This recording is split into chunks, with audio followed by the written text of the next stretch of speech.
Alright, hey guys, how's it going? It's been a while since I've talked about paintball, but I'm a little bored right now and stuff, and you know, it's summertime here in Illinois, and all I want to do is paintball, but it's not the weekend yet.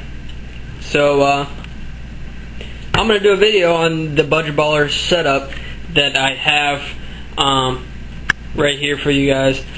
I'm going to start right here with the mask. This is the Proto Switch L. I bought this for $30 at my local Dunham's.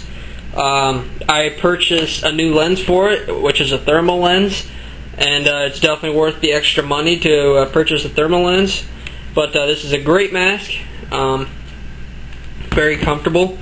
If you're looking into a mask, you know, you're starting on paintball, you're looking into a mask, try to look for a comfortable mask. If you have the option, which a lot of people don't. I don't know, maybe it's just me.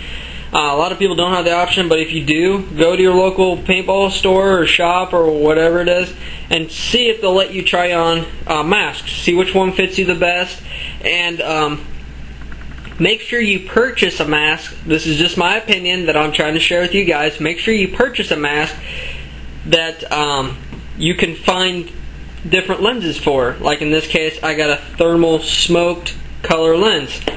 Make sure you can get a different lens for it in case the stock lens you have scratches or breaks or whatever, or if you just want to change it up like I did. That's an idea or an option you guys can do. But the mask is the most important thing. The mask is trumps the gun or the marker by far, because if you can't see out of your mask, then if you have a gun, it is useless. The $1,000 gun only shoots as fast as you can pull the trigger, or where it's set at. A $1,000 gun you don't shoot it and the paintball finds its target. It doesn't work that way. So unless you don't have a good mask, you can make a $1,000 gun useless. So that's just something to think about.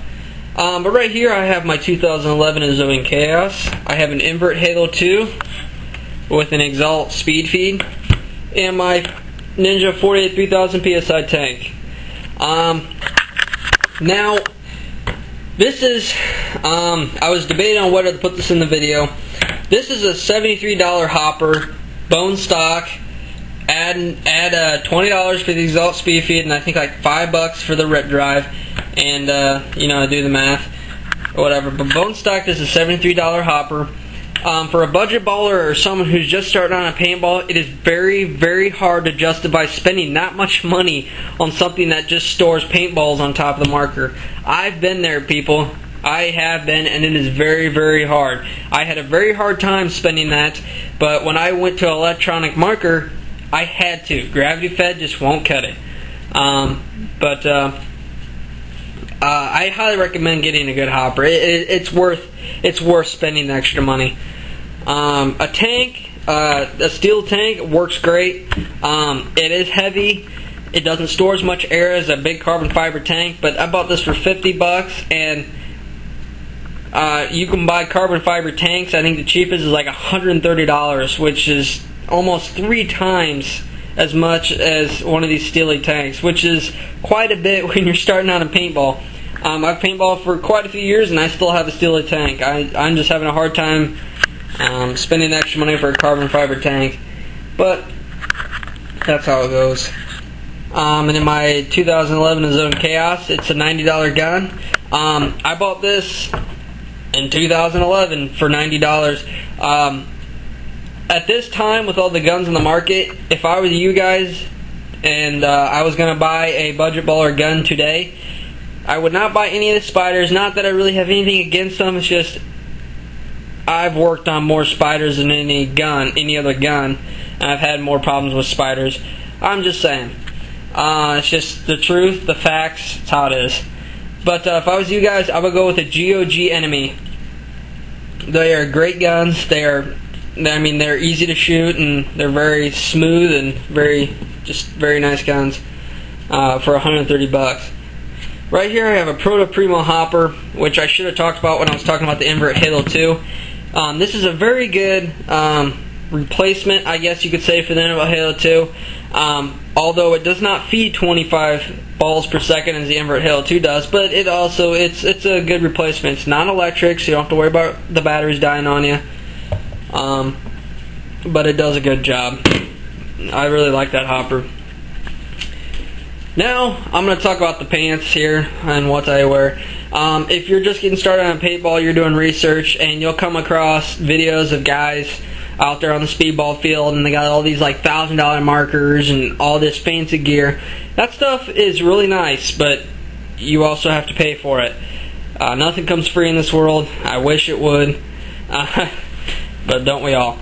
But right here I have $30 pants. Go to your local military surplus store. You can get different types of pants, all in camouflage, or you can get solid black pants. But I play mostly woods ball, so these pants are extreme. These military surplus pants, they are amazing pants. They're all double stitched. All the major seams are double stitched, especially around the crotch region. Guys, there's just a lot of stress being put on the stitching and stuff, just from running and sliding and on the knees and everything. So double stitched is a good reinforcement for the pants, and it'll increase the life of the pants dramatically. So this is a very, very good option for you guys out there. Go to your military surplus store, pick up these pants. They may range from 20 to maybe 40 or 50 bucks. I'm not exactly sure. It all depends where your military surplus store wants to sell them at. But always look at these pants. They're very nice. Right here is an inexpensive pod pack. Go on ansgear.com. I absolutely love that website. I get all my stuff from there. If you don't find what you need there, go on Hustle Paintball. It's another great website. But right here, as you can see, I've used this pod pack quite a bit, and I've tried washing it, and I still can't get the paint out. But I have a 4+1 NXT pod pack. 4+1 stands for 4 pod holders, 1 tank holder. See the Velcro straps? You can get this pod pack in 3, or let me start out at 2. You can get it with 2, which I do not recommend at all. 2 would look like 2 of these pod packs with like a belt strap. I mean, it's only about that wide, and it doesn't secure to your body when you're running. If you have the pod pack against your back, that thing is just flinging around, and it's not comfortable at all. It doesn't stay on your back very well. You want to make sure you get a pod pack with a nice thick strap, double Velcro. Just a very nice thick strap, very fat, wide strap. Trust me, it's worth it in the long haul. Right here is not an essential thing to have, but it's probably one of the most important, or one of the most valuable tools. I think it is. I think personally, I would have out there on the paintball field. This is a paintball swab. What happens is, I'm going to go over here to a marker. What happens is, when you start breaking paintballs, your barrel gets all gunked up with the filling from the paintballs and shells and stuff. So what you do, you run the swab up through the barrel, and it cleans the barrel out, makes it look like brand new, and the paintballs start flying straight. Because when you have all that filling and shells in there, the paintballs, they just, when they come out of the barrel, they fly wherever they want to. I mean, they go every which way but straight. So that's a very important tool, and you can rewash these things over and over again. I've washed this thing 5 or 6 times, and it's still, it's still like new, except for the electrical tape, but the tubing snapped. But I just leave these in my pocket, preferably in these side pockets. I leave them in there, and I wash the pants with this in there, and it washes them and cleans them very good. Now, a lot of you guys who are just starting on a paintball, you might not know what a paintball caddy is. A paintball caddy is what stores your paintballs. You can spend $20 on A&S gear and get a paintball caddy, but when I went ahead and did that, but this is something else. Before I did that, I went to my Walmart and I picked this up for like $3 or $4. It's a water jug. What is it, like a 1.5 or 2 gallon water jug or something? But you can store paintballs in here like a paintball caddy. It's harder to dump paintballs in here, but it's a nice storage for your paintballs and works great. So for a couple bucks you can pick one of these up at Walmart if they have them, and works awesome. So that's pretty much my budget baller setup and my gear that I have to show you guys. I hope this kind of helped you guys. Again, I'm just kind of improv this. I didn't have anything written up. I just kind of went off the top of my head on this. So if I missed anything, I apologize. But if you guys have any questions, please comment, and I will try to get back to you and reply as soon as I can.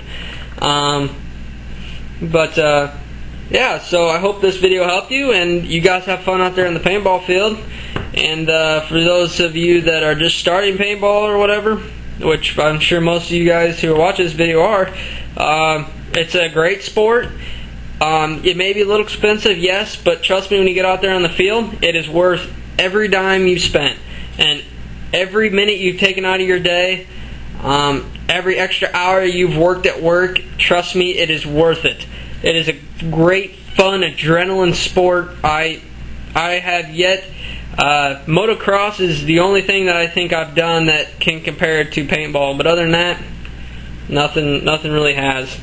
But so that's it. Thank you for watching. Have fun out there on the paintball field.